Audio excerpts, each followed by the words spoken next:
sleeping tablets can help get you back on the wagon with sleep, and they can stop you perhaps going 2, 3 days without sleep, and then you can get a lot of sort of impact from that. So they do have their role, but really we're looking at courses of 2 to 5 days, so not long at all. So the Mhm. issue occurs when they're prescribed for longer term or chronic insomnia. And sleeping tablets, firstly, is a bit of a misnomer. So they don't give you sleep. What they are global brain sedatives, and from that sedated state, sleep is easier to come by.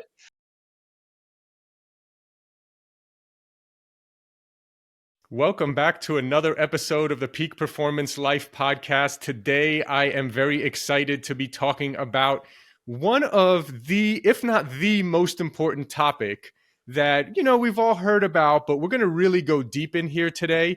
We got Dr. David Garley with us. He is a director at the Better Sleep Clinic. He is a GP and diagnoses and treats a wide variety of sleep disorders. He previously worked as a respiratory doctor in the NHS sleep clinic in the Bristol Royal Infirmary.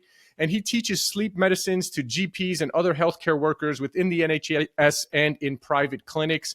He is going to share a lot of very valuable information. I heard some incredible stats when I heard him speak on another podcast about how so many of us are not even aware of the bad quality of sleep that we're getting, or that we may have sleep apnea, and how making a few simple changes could potentially extend our lifespan and our health span, and help us live longer, happier, healthier lives. And that's what we're all about. So David, thank you so much for joining us here today.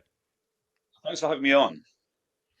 Yeah, absolutely. Excited to jump into it. Why don't we start with a little background about yourself and how you got into the work that you're doing today? Yeah, absolutely. And yeah, it's a question I love to answer. So I've had a bit of a varied background from a medical perspective.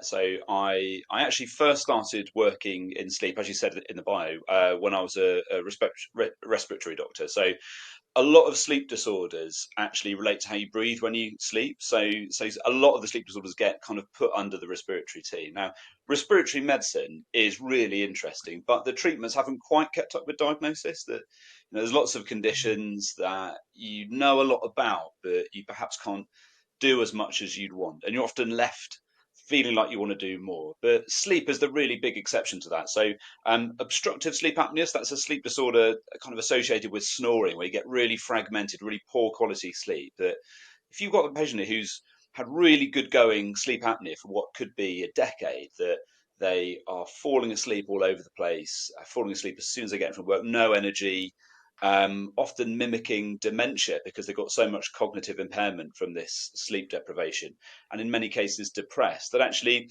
once you diagnose someone, which in the grand scheme of things is relatively straightforward, you can put them on really good treatment. So there's something called CPAP treatment for sleep apnea. That sometimes it's 2 days later that you're looking at a completely new person. And it's such an addictive place to work. And it really highlighted for me the role that sleep plays in our health and well-being. Because sleep, to be fair, is a slightly vague subject. And I think sometimes we're a bit hesitant on how to approach it. But then when you see what happens when you restore good quality sleep to someone who's not had it for so long, that it really highlights the importance of this absolutely vital process. And so since then, I've moved to general practice. I'm a family doctor now, and as you say, I'm director of the Better Sleep Clinic. So we see a much wider range of sleep disorders. But it's really great to see that positive impact that fixing someone's sleep can have. Oh, yeah, I can only imagine. And I heard you say an incredible stat one time. You said something like, I believe it's 85% of people who have sleep apnea don't even know they have sleep apnea. Is that right? That's absolutely right. Yeah. So 85% of people with sleep apnea are undiagnosed. Now, part of the problem, or part of the reason for that really, is that a lot of the signs of obstructive sleep apnea occur at night when you're asleep. So the snoring, the pauses in your breathing, the kind of the choking feeling you can get when your airway closes, that unless you have a bed partner who tells you about this, it goes under the radar. So what you're left with is this kind of drowsy, fatigue, low mood, poor concentration, memory that you get during the day. But because sleep apnea develops slowly, these daytime symptoms creep in over time, and you can just think that this is just how life is. And until someone brings this to your attention, that's why there's so many people who go undiagnosed. Yeah, and I mean, if you're listening to this episode and you or someone you know or love snores or just is constantly tired, waking up fatigued, doesn't feeling like they're getting a good night's sleep, this could be a life-changing episode. So make sure you really listen closely. I think, I hear a lot of people kind of casually say like, "Oh yeah, my wife has to sleep in the other room because I snore so loud," or something like that. And I'm like, man, that's a problem. Like that could be. I mean, that's not. I think people may think it's normal. I don't think it's normal. I don't think it's.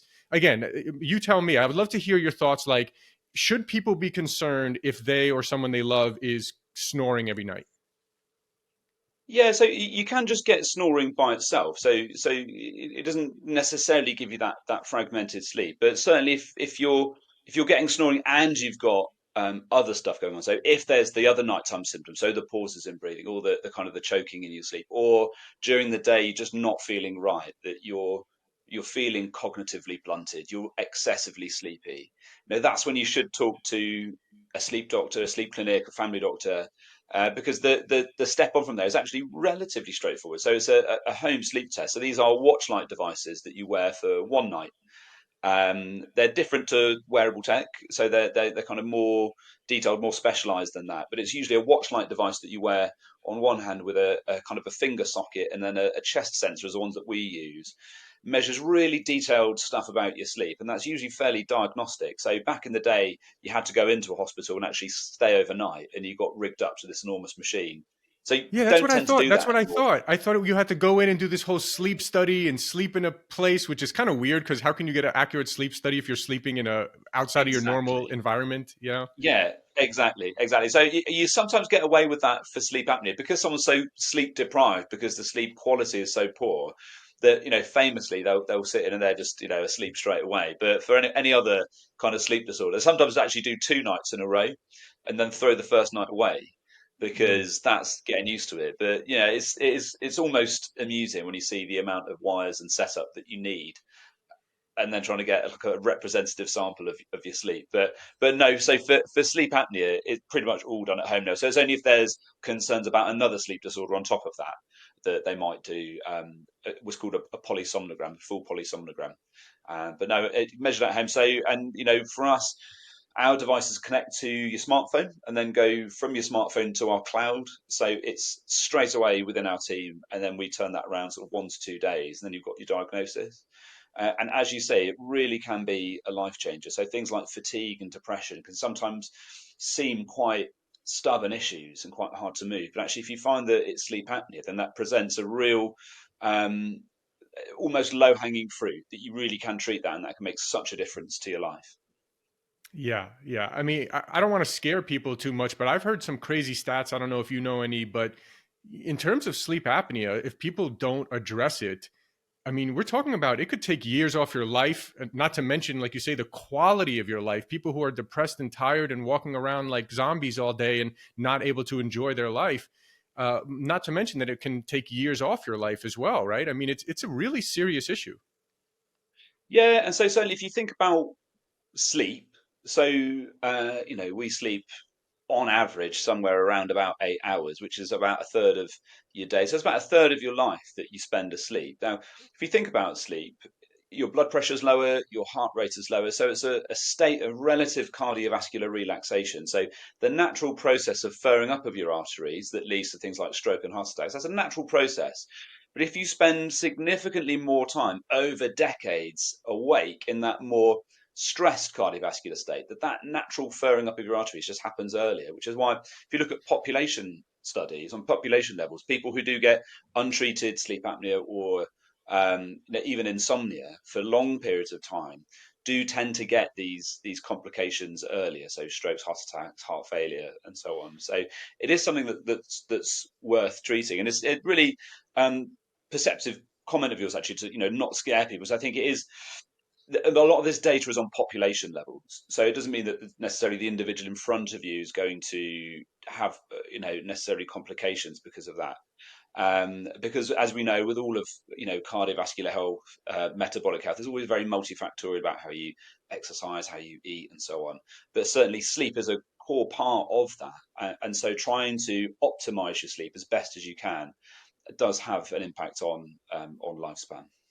Yeah, I mean, if we all just think about it, pure obvious logic is like your body needs oxygen to survive, and I mean, so many issues. I mean, they're literally people are in pain in their body due to lack of oxygen to certain areas of their body and things like that. So, yeah, I think it's incredibly important. And so, going back to many people potentially being snorers or not being aware, would you recommend if someone has the means? I'm not sure how much it costs, but if they snore, would you recommend they do one of these at-home sleep studies? Is that kind of like the general recommendation? So if you have, so what we'd say, there's a couple of scoring systems actually that can help with this. So one's called Stop Bang. So this is looking at several things. So one is snoring. So some is about your sleep, snoring, and so on. And they tend to term it loud snoring. So if you could hear it through a bedroom door, they consider that sort of loud. So, and this is good. So coming up to Christmas, when people go home to their families, if you can hear a parent snoring, that's loud snoring. So but if you have other things, if you hear that, like, you get the snoring and then you get a pause and then the snoring Mm, starts again, like, then that is a bit more suspicious. But particularly the daytime symptoms. So daytime sleepiness is the big one. mm, So if you've got a cluster of these symptoms together, then we recommend. And there's so with it in the UK, there's the National Institute for Clinical Excellence, NICE. So they have a set of 9 symptoms. So if you have 3 that they suggest a sleep test, but what actually interestingly about sleep, and this is sort of broader than just sleep apnea, is that um, they call sleep disorders a 24-hour condition. And what this kind of means is that people don't really care about sleep, weirdly enough. What they care about is the other functions that sleep supports. So, wakefulness, energy, focus, concentration, mood. So, and these tend to be the things that motivate people to seek help.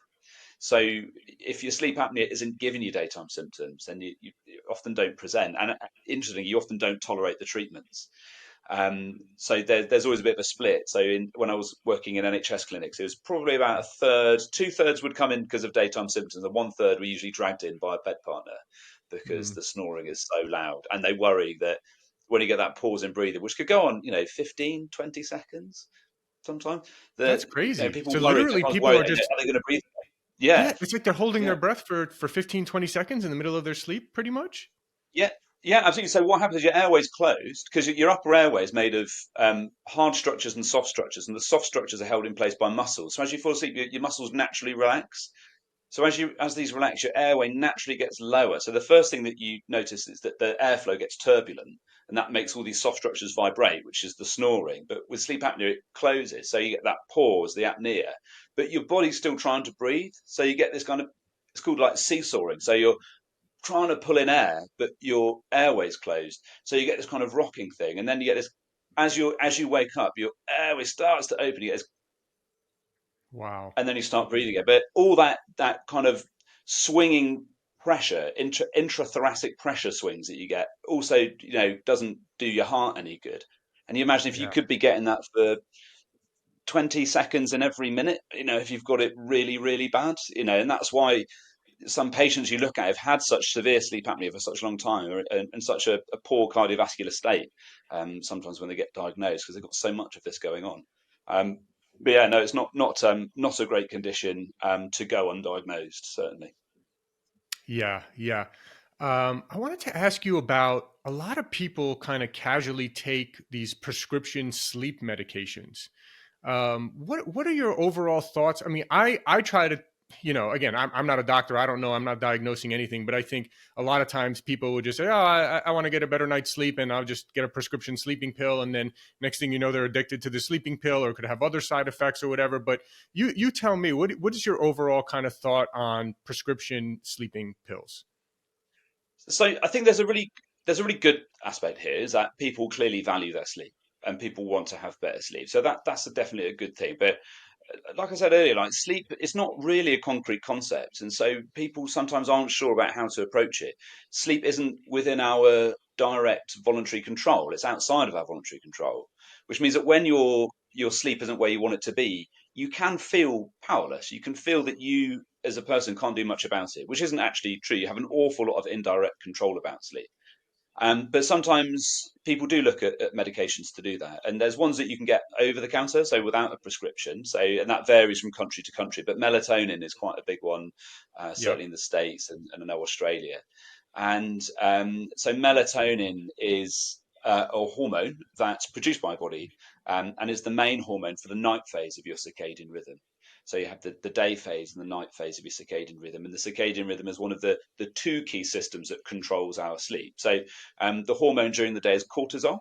So cortisol, really good hormone, really essential hormone for maintaining daytime physiology. But at night, it kind of switches for melatonin, and melatonin helps promote all the kind of the nighttime physiology of which sleep is one.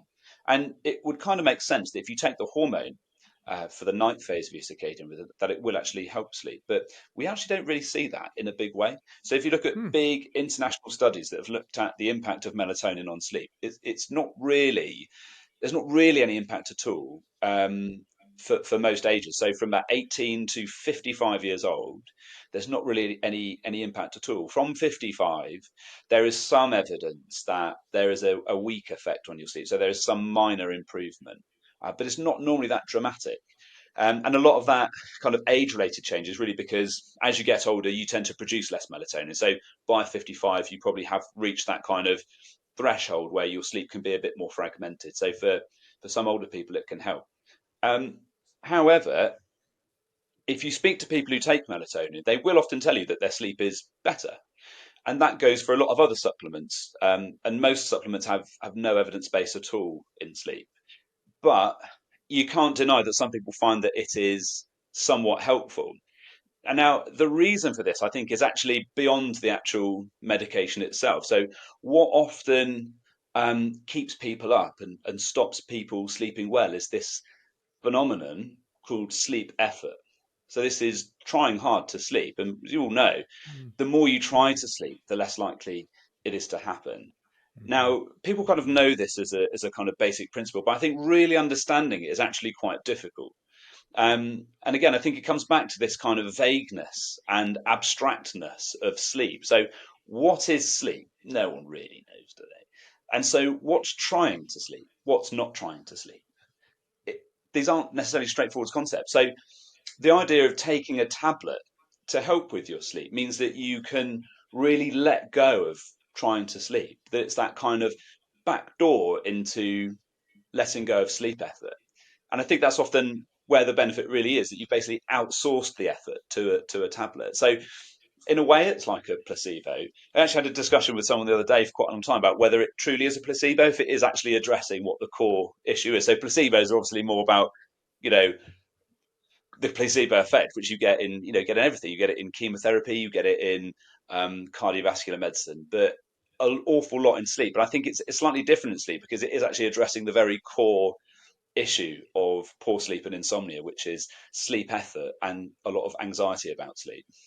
Yeah, that's interesting. Yeah, I am a big believer in the placebo effect. There's certainly a lot of cases where it's proven out true, but yeah, it makes a lot of sense what you're saying. And in this case, it can relieve potentially that stress. I know melatonin. Yeah, it's an interesting one. You hear about it so much. I mean, they're giving 10 milligram, 12 milligram doses is kind of like a common dose here in the U.S. that I see. I've always Right. kind of stayed away from it, even though I actually heard a lot of benefits of it during the pandemic for even immune support. A lot of people were talking about it, but also, for sleep. So you hear a lot of things, but personally, I don't really want to start taking anything that may be habit forming if I don't have to. Right. And so, yeah, and magnesium is one that also maybe there's not a whole lot of clinical studies on it, but seems to be kind of a consensus that like magnesium helps you sleep better. I know I take magnesium every night for a number of reasons, sleep being maybe one of 10 reasons, but yeah. Any thoughts on magnesium? Yeah, so I think magnesium. So I think a lot of it's probably going to be about patient selection. So I could imagine that for some people, perhaps those who are naturally low in magnesium, that there can be some benefit. Magnesium isn't a thing that you can absorb very well through your gut. So I remember from hospital days, if someone has very low magnesium, that you normally have to inject it if you want their Wow. magnesium to come up, because the oral absorption of magnesium is usually pretty poor. And I imagine that varies from person to person. So if there's a quirk of your gut, you have low magnesium, I could well imagine that some magnesium supplements do help. So I'm absolutely not close to that as an idea. I suppose, like with a lot of supplements, and I think this is a thing of the over the counter sphere, is that often the claim perhaps is a bit of an overreach, and they perhaps overpromise. And I think that's perhaps where some of the friction occurs, is that you get a magnesium supplement, say you'll sleep 8 hours, every night, and that's just not true. So I think it can help and support some people with their sleep, but I think the kind of the miracle cure that you sometimes see in marketing, I think that's probably why it occasionally gets a bad name in some circles. Yeah, yeah, and it's not going to cure your sleep apnea. Neither melatonin or magnesium is No. not going to help at all. You gotta diagnose this. So I think kind of going back to that, and I do want to transition in a little bit into kind of sleep tips that people can use to get better sleep.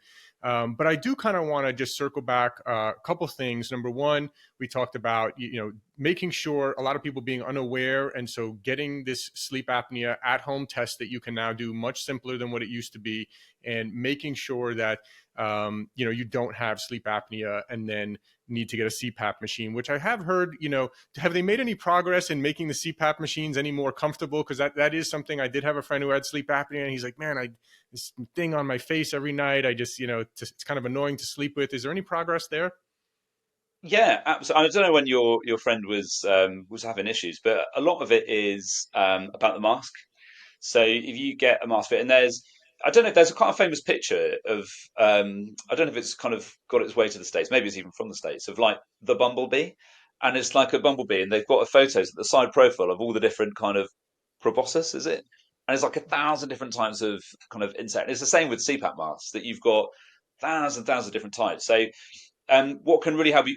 We always recommend anyone who gets CPAPs to get it through a clinic, because you can buy it online, but you just get a bit stuck, because it's a fantastic treatment, but it's probably different to treatments that you've had before, and sometimes you just need a little bit of a nudge with a couple of bits. And mask fit is is one of those areas. So our physiologists, they're called, so our sleep team, they are very much kind of Jedi master in terms of the force and understanding what would help, looking at your facial profile, whether you're a nose breather, mouth breather, and so on, and just getting that right and making sure it's set up properly in terms of the straps. But if you can crack that nut, which can definitely be done, then you normally get on all right. And it's even advised. So sometimes people just feel it's a bit of a kind of a close thing to have on, which is fair enough. But even simple advice like watching TV during the day with the mask on, not attached, just getting used to it, building up that familiarity, because it's so important to get over that initial unfamiliarity with this as a treatment, because it can be so life changing. And that's what's sad, is that sometimes when people say, oh, I can't get on with CPAP, but they bought it themselves online and not had access to the support, that it really could be that kind of treatment. But it's just about going bit by bit, not trying to build Rome in a day. But even if it takes a few weeks to get up there, because it's a lifetime condition. But if you can get there, even if it's like 2 months, Mhm. if you can get there, then it's worth it.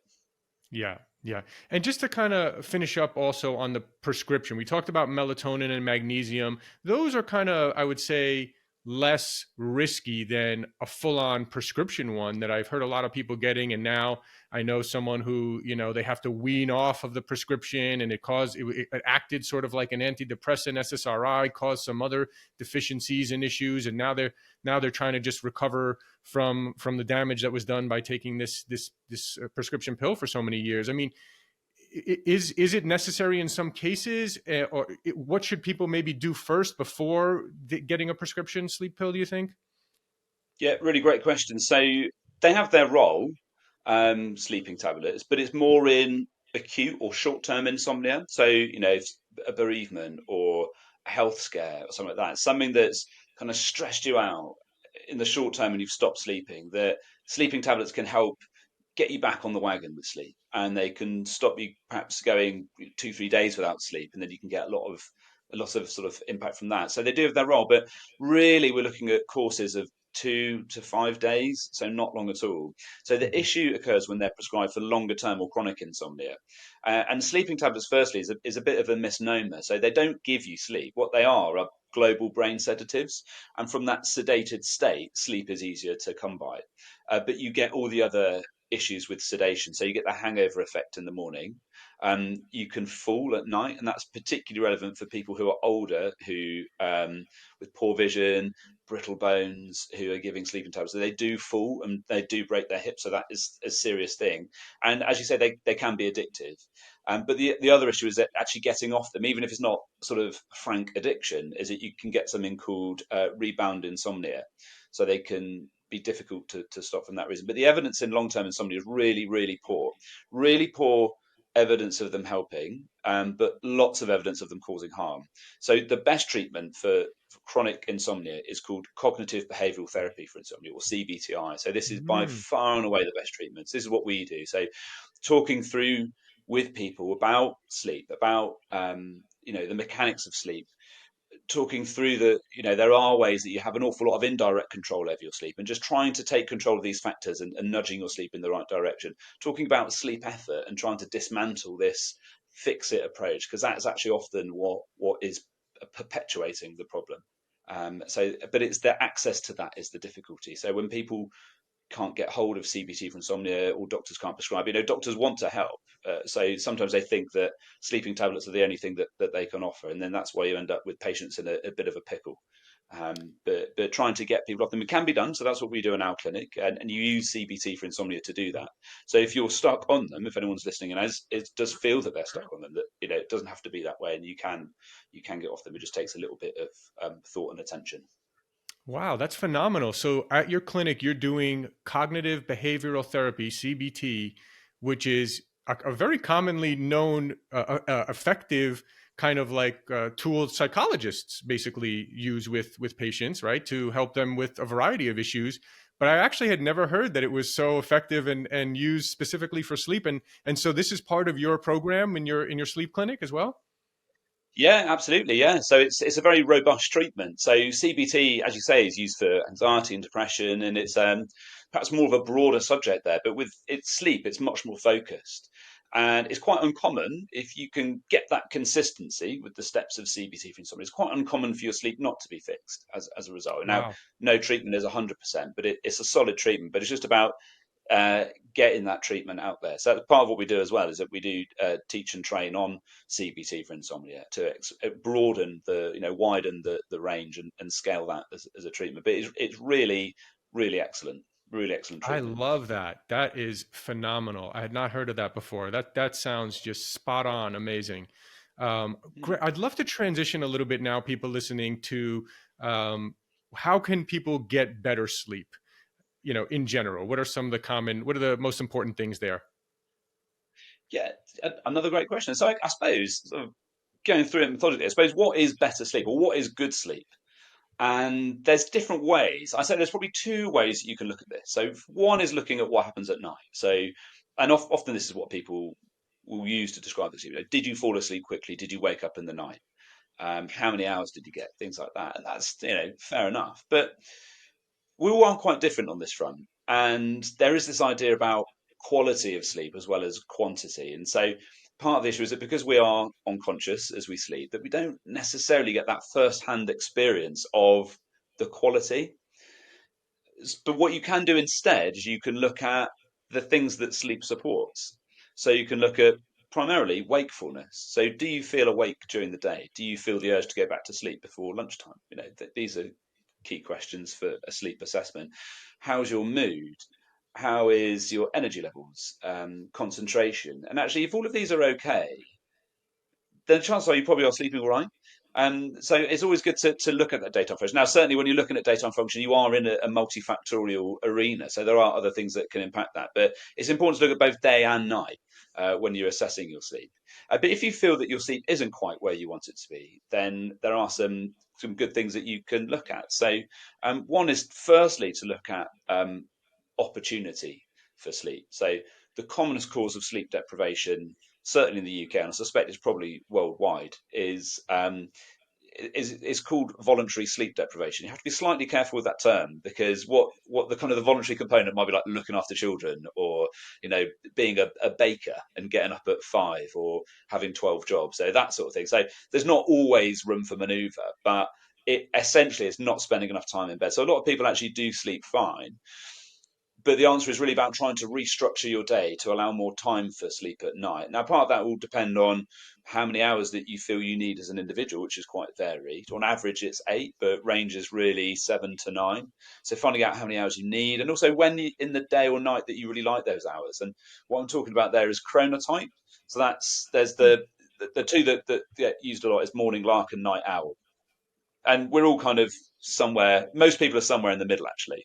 But knowing when you like to sleep, so you can get a problem if you're very much a night owl, and this is a big thing for not even teenagers. Like if you're 20, 19, 20, anyone who's that age, they want to go to bed at like 1 or 2 a.m.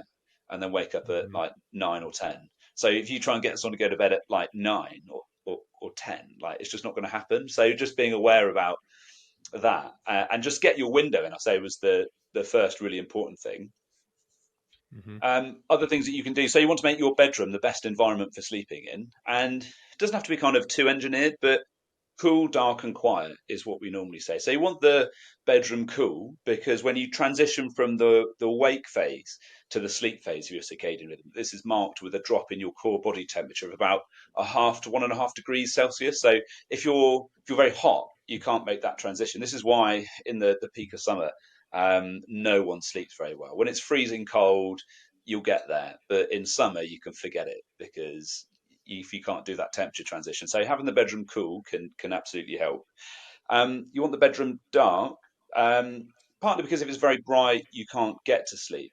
But it's also if you perceive light through your eyelids, it might not wake you up, but it pulls you to shallower states of sleep. So you might not wake up completely, but you'll just spend more of your night in the shallower states of sleep, which means when you wake up in the morning, when your alarm goes off, even if it's been the right quantity of hours, you still might feel unrefreshed. And it's the same with noise, actually. So if it's noisy, you might not wake up, but you'll just wake up a little bit. And so earplugs can help with that. Yeah, yeah, it's good stuff. Actually, white noise. My wife and I have been using a white noise machine for a long time. It seems to work, but again, we don't want to turn it up too high, but kind of just enough to drown out the outside. But I did when I was kind of measuring it, which is the next thing I actually want to ask you about is measuring. I actually have an 8 sleep. I have a lot of friends that are either wearing Oh, an right. Aura ring or an 8 sleep or some sort of sleep tracking device, whatever. There's so many of them these days. And so we're looking at like a lot of REM sleep and deep sleep, right? These are kind of like the two major markers that it seems these sleep trackers are giving us. Do you have any kind of rule or best practice there? Should we each be getting like at least 90 minutes of REM sleep and 90 minutes of deep sleep, or what do you think about all that? I think about it a lot because patients always ask questions about it, so it always comes up. So there are guidelines on how what a typical person would have in terms of the stages of sleep. But this is the other interesting thing again is that we talk about sleep architecture and your route through the different stages of sleep on a typical night. But this is a process that we don't engage with at all. Apart from a snippet of a dream that we might remember, we have no real idea about what stages we've gone through, and we can't really influence it. All you've got is that daytime feeling of sort of how it went and how these daytime functions and how they're supported. So I'm a bit old fashioned, but I actually think these are the best way to really assess your sleep. And the other thing is, there's sometimes a bit of a question mark on the accuracy of the devices. So, if you really want to have a proper idea of your sleep architecture, then you have to do the polysomnogram. So that's the in-hospital test with the electrodes on your head. So that's the gold standard. Now, the medical devices that we have are, accurate. So they look at other markers of the stages of sleep, but they still get passed through a trained physiologist who's a, often master's level physiologist who has to go through it unit by unit and often rescore, restage the sleep in order for that to be considered accurate. So a lot of the devices that you'll find, certainly from the high street, particularly if it's like an Oura, any kind of ring that has one point of contact on a finger, it's never going to be that accurate. And when you look at the head-to-head studies, they've been 50% accurate. Now, wearable tech does vary, and they are always getting better. But at the moment, they're not really. Most of them aren't really accurate enough to give too much of an idea. But the issue, kind of the broader issue with that, is that it does encourage sometimes a too meticulous view of sleep.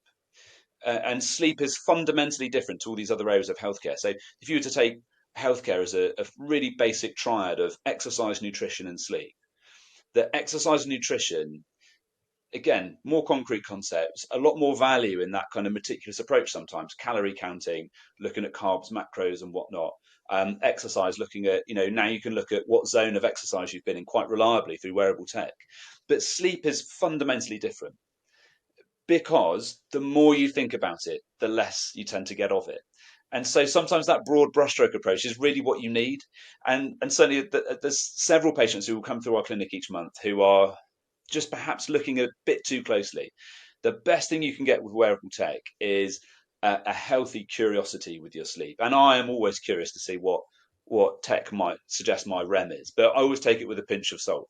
They're not always that accurate. And also the other thing is that sleep as a specialty is quite far behind a lot of the other specialties, and part of that is because when someone's asleep they're unconscious and you can't really study them very well, but we never really know what the norm about REM and all that stuff is. Like what REM's for is, like, I wouldn't say guesswork, but there's a lot of uncertainty about large parts of sleep medicine, which I think most people in sleep medicine would probably admit, maybe not publicly, but I think certainly in secret they'd be like, yeah, to be fair, it's a bit vague.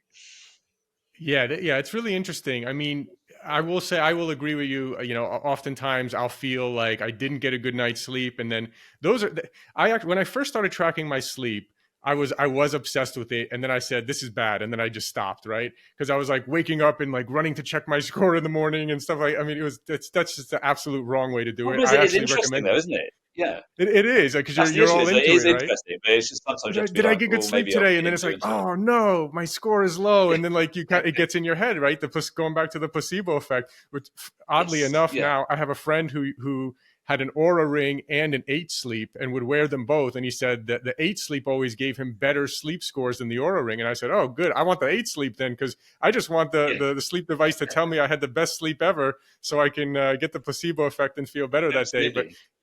when I feel good, I actually don't want to check the score because I don't want to see a bad score. If I actually wake up and feel groggy and tired, then I might check the score. And then sometimes it shows me a good score. And I say, hey, maybe I'm not so bad today. I feel better. Yeah, So, yeah, there's so much psychological factor there. But so it's absolutely. interesting. It's more about how you feel than how much REM and deep sleep a tracking device says. Yeah. Yeah. Makes a I'd lot of say so. sense. I'd say so. Yeah, yeah, yeah. Yeah. So, okay, so great. So, sleep tips, you said cool, dark room, making sure you have that block, those hours of sleep. I have heard a few times, I'm curious, like I have heard people say, well, if you get to bed by 10, you're going to get better sleep because the window from 10 to 12 is, I mean, I don't know, if that's any of that makes sense. Like I remember when I first heard it, I'm like, how does my body know what time it is? If I sleep 8 hours, I sleep 8 hours. Like, what's the difference? But as I've kind of got older and learned more about circadian rhythm and stuff like that, I'm curious what your thought is on that. Yeah, so it is a thing. So your night. So if you look at, say roughly 8 hours of sleep, you can split the night in two. So first half, second half. So the first half, so you still go through sleep in a cycle. So you fall asleep into what we call non-REM one, so the absolute lighter sleep, what you do during Netflix if it's not interesting. Then you go a little bit deeper to non-REM two, which is still considered light sleep, but just a bit deeper. And then after maybe 30 minutes, say 30, 40 minutes, you have your non-REM three. So this is the really deep sleep that you need to get to feel properly refreshed in the morning, the really good stuff. You Mm-hmm. work your way out essentially to the surface, have your first bout of REM sleep, so that's your rapid eye movement, your vivid dreaming sleep. So that is a sleep cycle, the average time of which is about 90 minutes. And you have a series of sleep cycles throughout the night. Um, but your sleep cycles in the first half of the night have more non-REM three, and in the second part of the night they have more REM. So if you go into bed an hour early, you're more likely to have more non-REM three than if you stayed in bed an hour late. So this is why there's the old wives' tale. They'll say like an hour before bed counts for two after. And so it Mm-hmm. is kind of true that if you are feeling really sleep deprived, you will get the benefit more if you go to bed an hour earlier. And this is why with getting more REM in the morning, this is when your alarm goes off. You're normally in the middle of a really quite bizarre dream because you're statistically more likely to be in REM. So it is a bit Mm. true. And okay, that's good to know. Very, very interesting. Yeah. What about morning sunlight and kind of starting this circadian rhythm clock? You know, we've heard a lot about. What's your opinion on that?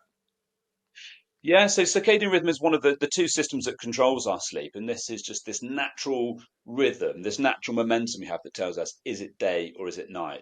And we've evolved this because as a species, we're so reliant on light to carry out what we do that we're not a species that can hear well. You know, we can't sniff our way through a forest, that we need to be able to see to be able to do things. And so we've evolved to be active during the daylight hours and sleep at night. This carries on with the cycle. And so when you are exposed to daylight, this is they called time cues. So, or they often use a German term. They call them Zeitgebers, like time key. But light is the most strongest one. So when you have that exposure to daylight early in the morning, it just helps reinforce the wake phase of your circadian rhythm.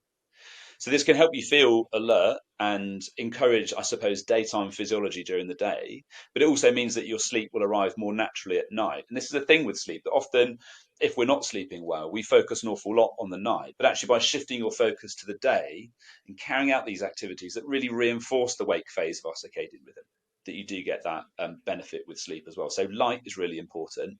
Um, Moderate Is there a certain exercise, amount of ideally in the time? first half Is of the day. Sorry, is there a certain amount of time you think we need to be in the sunlight? Is 5, 10 minutes enough? Do we need to get in? We had an eye doctor on the podcast who said never look into the sun, that kind of Yeah. stuff. But I guess we just want to get sunlight. I try to go out and take my shirt off in the sun. I'm lucky I live in Vegas where it's sunny pretty much every day all year round. So I like to go outside and take off my shirt and get sun on as much of my exposed skin as I can. I try to get 30 minutes most mornings when I can. And Mm. that feels great. Like I want to get enough sun. Obviously, I don't want to get a sunburn, but I want to get a good amount of Mm. sun. But I've heard of potentially only needing maybe even 5 minutes in the sun. What do you think? I think it's tough to get real world experience of that. So one of the issues with circadian science is it doesn't really move out of the lab very well. So a lot of what the research you read, I'll probably get shot down for saying this, but like the real experience is that it is quite hard to get, and a lot of this is based on personal experience. So, and also another thing that really reinforces the wake phase of a circadian rhythm is being awake. So it's kind of hard to separate, what light and mindsets are really important thing as well. And certainly getting out into the daylight lifts your mood, and when you're in a good mood, you feel more alert. And so there's no blood test of alertness. Unfortunately, it's like it's so subjective. But I mean, I'm so jealous of the experience you just described about being in Vegas and just getting out into 30 minutes. I mean, we barely have 30 minutes of sunshine in the UK at the moment. It's very, very dark and dingy. But, I'd feel like $1 million after that. And then I know that I would feel alert and that. So, I mean, I'd say, if you can get 10, 15 minutes in, and even if it's just a walk around the block, then I think you'll feel the benefit of that. Yeah, yeah. Um, Anything else? I know I've heard you talk about people being on their phones, which so many people do in bed. Tell us a little bit about that. Yeah, so being on your phone, I mean, the phones they get a lot of flack, to be fair. And this week, obviously, Australia has now banned social media for under 16. So think I think a lot of what people use their phones for are meant to be kind of engaging, particularly social media, activating your mind. I mean, from my point, I'm not hugely on social media, but certainly work emails.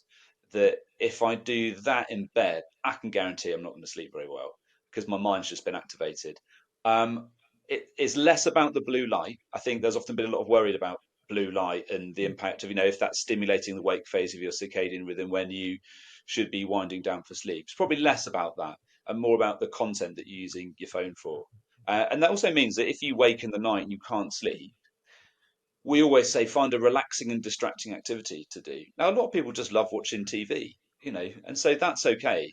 But sometimes they don't because they're worried about the screen light.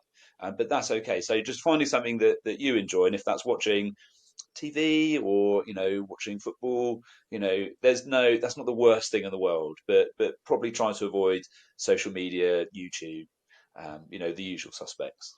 Yeah, yeah. I wear blue light blocking glasses. I do like wearing them at night, and especially because I do actually, when I go to sleep, I do put on a comedy and I put the sleep timer on for 30 minutes, and that's kind of how I like to fall asleep. But one thing I'm very careful of is First of all, don't watch any new show that I've never seen before that's going to capture my attention and keep me up.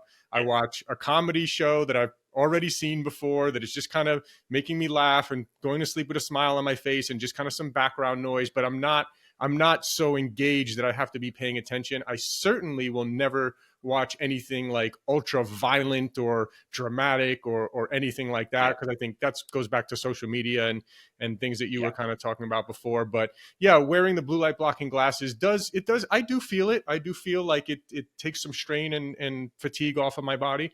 So yeah, I do enjoy wearing them, even though I get made fun of all the time for wearing these Yeah. red sunglasses at night. Yeah, and I think that's a lot of what we encourage in sleep is that you have to acknowledge the rich diversity of humans, and we all sleep differently. And I think a hazard with any sleep advice is to make it generic and say this is something for everyone. It really isn't that case. So I think that's so cool to like not be evidence based, but that some people do get benefit from certain things, and it wouldn't be our job to say that's not the case because you can't really take away from someone's personal experience. But no, we always encourage people to really reflect on what helps their sleep and take control of those factors. So it's great to hear that is something that you're doing. Yeah, yeah. Well, Dr. Garley, this has been incredible. A lot of great information here. And more importantly, I really hope that people who are listening, going back to the beginning of the episode, especially if you or someone you know is snoring regularly, every once in a while, someone might get a stuffy nose and you might snore a little. But if someone's snoring consistently almost every day, I would highly recommend that they reach out to you and do one of these at-home sleep tests. Please tell people, how can they learn more and find you, and what are all the things kind of that you offer? You can do an at-home sleep test even if you're in the US with you guys? Tricky in the US, so we're UK based, but we do have other online resources. So if you want to find out more about sleep, then do come to our website. So we're thebettersleepclinic.co.uk, and we're on social media as well. So we're on Instagram, TikTok, a few other channels. So and we're always throwing out content. And really keen if you've got questions, just fire us a question on there. We're really happy to get back to you. Amazing, amazing. Well, this has been great, and we'll have to do an update sometime. We'll have to bring you back if you're open to it, because this was just amazing. And yeah, I hope we can do it again sometime. Sounds good to me. Thanks for having me on. Thank you. Thank you for listening. If you enjoyed this episode, it would really mean a lot to me if you would forward this episode along to any friends, family members, anyone that you think that would get value out of it and learn something important. The mission at Peak Performance is to help people prioritize and transform their health. And so if you think someone will get value, please, please, please do forward this episode along to them. Also, if you could please rate and review and subscribe on whatever podcast player you are listening to this on, we would greatly appreciate that as well. It means a lot. And I want to tell you about a couple of new products that we just released. You can get 20% off your first order at buypeakperformance.com. That's BUY peakperformance.com. We just released a brand new grass-fed beef protein isolate. This is my favorite new protein powder because it's great for muscle building and recovering and all that kind of stuff, but it doesn't give the stomach discomfort and gas that a lot of people get from different types of proteins like whey protein. Some types of plant proteins can do the same as well. It seems to be really, really easy on the stomach while still giving all the great benefits of muscle building and everything else that you want from taking in adequate protein. So check out our new beef protein isolate. We have it in unflavored, which I actually mix and blend with my morning coffee every morning. We have a vanilla and we have a chocolate. You can buy it on Amazon, but again, you also do get 20% off your first order at buypeakperformance.com, BUY peakperformance.com. We've also recently released organic mushroom coffee. We have these in Keurig compatible K-cup coffee pods. We have organic mushroom coffee with lion's mane, reishi, cordyceps, turkey tail, and chaga mushrooms blended with the high altitude organic coffee that we've been using and that we've been famous for years. So that's been a big hit, that one as well. You can get on our website or Amazon, any of our products. And of course, we're always famous for our organic green superfood powder that has almost 5,000 reviews on Amazon with a very high star rating. We're known as the best tasting USDA certified organic green superfood powder with over 25 plus organic ingredients. Again, we also have the organic red superfood powder. We still, of course, have the organic plant protein for those who do prefer the plant protein, but I'm really excited about this new beef protein isolate and all of our other products. We do have over 100 products, so just check us out if you type in Peak Performance Supplements on Amazon, or if you go to buypeakperformance.com. Thank you so much, and we'll talk to you again soon.